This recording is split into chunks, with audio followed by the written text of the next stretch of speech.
ഒരു കുക്കറിലേക്ക് കുറച്ച് ഓയിൽ ഒഴിച്ച് ചൂടാകുമ്പോൾ അതിലേക്ക് 1 ടേബിൾ സ്പൂൺ ഇഞ്ചി, വെളുത്തുള്ളി എന്നിവ അരിഞ്ഞത് ചേർത്തതിന് ശേഷം നല്ല രീതിയിലൊന്ന് സോട്ട് ചെയ്യുക.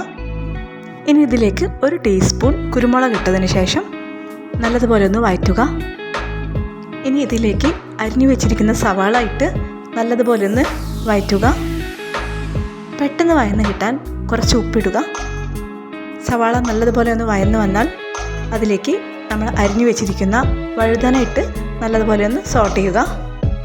ഒരു 2 മിനിറ്റോളം വഴുതന വഴറ്റിയതിന് ശേഷം നമുക്ക് ആവശ്യത്തിന് വെള്ളം ഒഴിച്ച് കുക്കറിൻ്റെ മൂടി അടച്ച് ഒരു വിസിൽ വരുന്നതുവരെ വെയിറ്റ് ചെയ്യുക.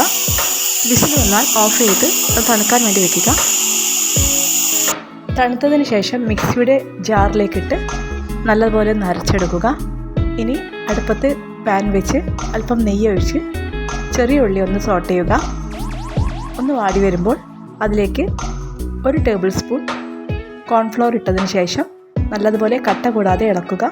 ഇനി നമ്മൾ അരച്ചു വെച്ചിട്ടുള്ള വഴുതന മിക്സ് ചേർത്തതിന് ശേഷം നല്ലതുപോലെ ഇളക്കി 1 ടീസ്പൂൺ കുരുമുളക് പൊടി ഇട്ട് അല്പം മല്ലിയില തൂകി വാങ്ങി വയ്ക്കാം. ഉപ്പ് കുറവാണെന്ന് തോന്നിയാൽ അല്പം ഉപ്പിടാം. അങ്ങനെ നമ്മുടെ വഴുതന സൂപ്പ് റെഡി ആയിട്ടുണ്ട്.